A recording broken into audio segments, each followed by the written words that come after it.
What's up, friends? This is Manni and welcome to the Polaris hands-on review that actually respects your time. I'm gonna earn that sub. We're gonna park them next to each other. We're gonna destroy one of those with the other Polaris and see how many torps it needs. We're gonna load the cargo and see what vehicles fit in. I answer how much claim time, expedited and regular the ship has. We're gonna have a look at the inside and outside as well, but all really quickly done.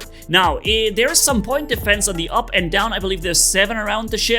That's supposed to be working. The ramp or the elevator to get inside is a little tricky. You kind of have to jump to it and press F at the same time, jump from the landing gear, and then you should be able to make it. We're going to accelerate this by 500% because it takes quite a bit of time to get up here. Like I said, I'm going to respect your time as my viewers here and give you the juicy stuff. In the inside, there is one main level. Walking down this one main level to the front obviously leads to the cockpit, which I'm going to show you right here, together with the escape pods left and right, super close to the cockpit as it's supposed to be. Then we have here some kind of radar station, not yet usable. We have a captain's chair, a pilot and co-pilot seat. Interesting to know, you can pilot the ship from either the pilot or co-pilot seat. If the pilot stands up, the co-pilot can take over without changing seat and use it. Left and right is either a remote rocket turret or a remote gun turret coming out the bottom. Now,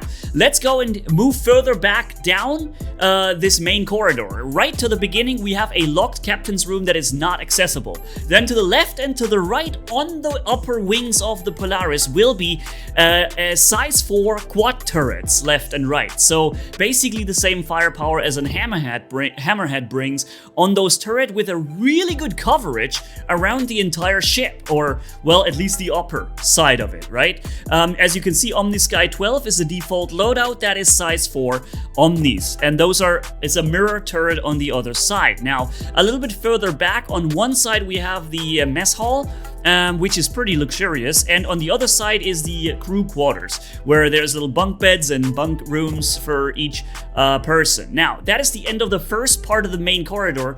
Turning around backward and walking back down the stairs will lead us to one of the 2 docking ports, which is mirrored on both sides. So you have that exact same docking port to the left and to the right, which the ship needs because it's too large to fit into stations. It has to dock outside. Very interesting, on each corridor and room you can switch from regular lights to auxiliary lights, which is just dimmed, and the emergency lights, giving it a massively awesome atmosphere. No sound to it though, no woo woo or anything. Then further down towards the main part in the middle of the main level are again mirrored turrets that come, man turrets coming out of the ship. They move outside the ship to the and from there you have 4 times size 3 Badger repeaters by default. A little bit further down the main hall you have on the left side the brick, on the right side the med bay, and in between you can see the hangar right here. This is the top hangar. Accelerating the opening and closing of the gate is very impressive because they've somehow managed to make the entire top of the ship a hangar. And they've managed to fold these roof parts, folding like into each other, like so, and therefore being able to make this such a large hangar gate. It's incredible how creative they were in making that happen.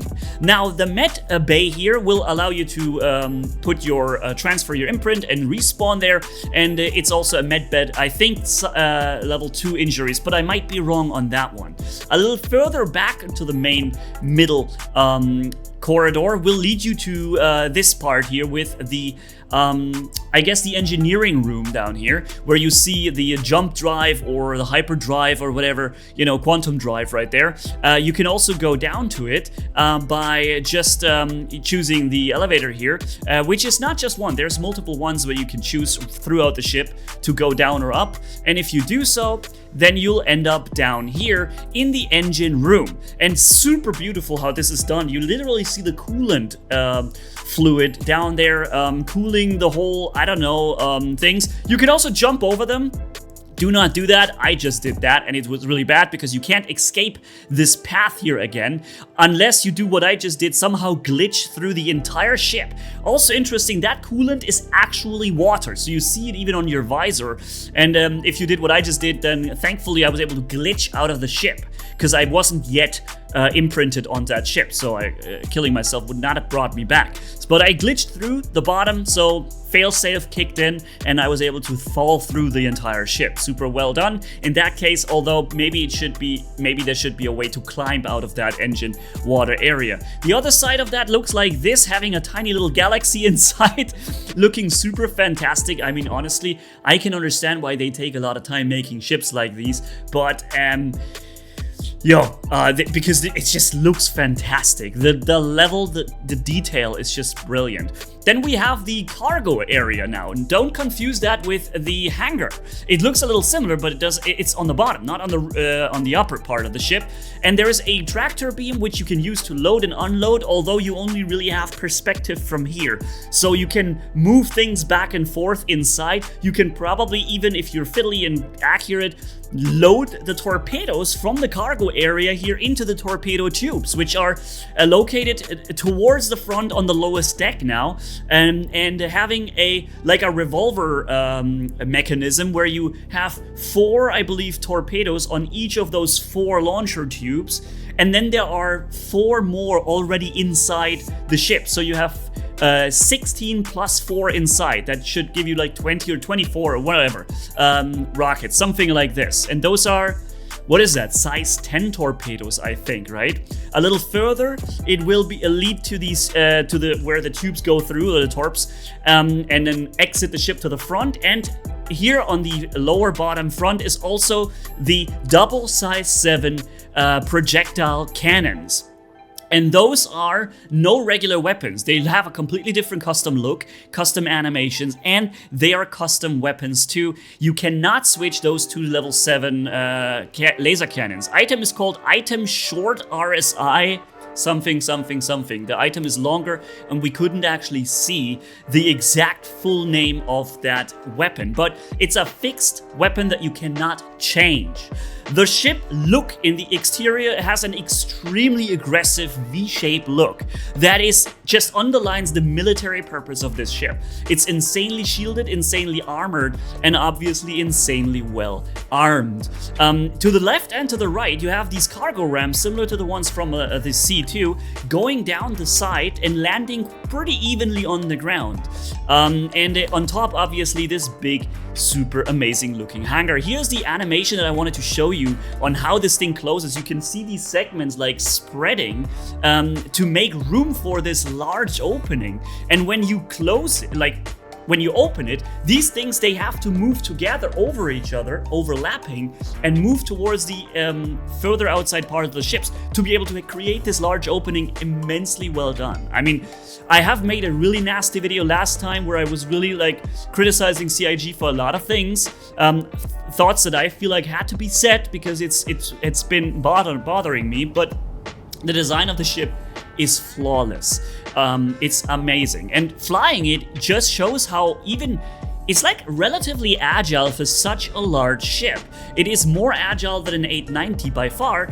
It is not as agile as a Taurus or a Constellation in that case would be. Obviously, you have a much larger ship, but speed-wise, it seems to have pretty powerful frontal thrust, forward thrust, and it looks fantastic. And also the quantum drive, by the way, almost immediately kicks in, going in the decimal, it's the speed of a TS1 or XL1 drive that you have in this thing, which seems to be too fast for the size of the ship.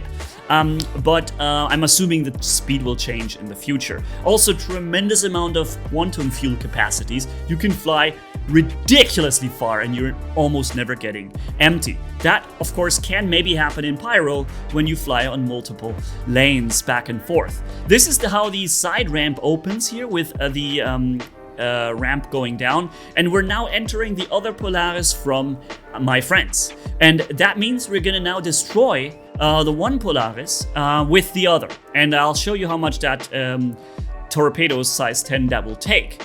And in case you are wondering, you can even fill the cargo area of the ship with some things. Some ship you could probably put an MPOV cargo tractor here, or like you see a Pisces fits in.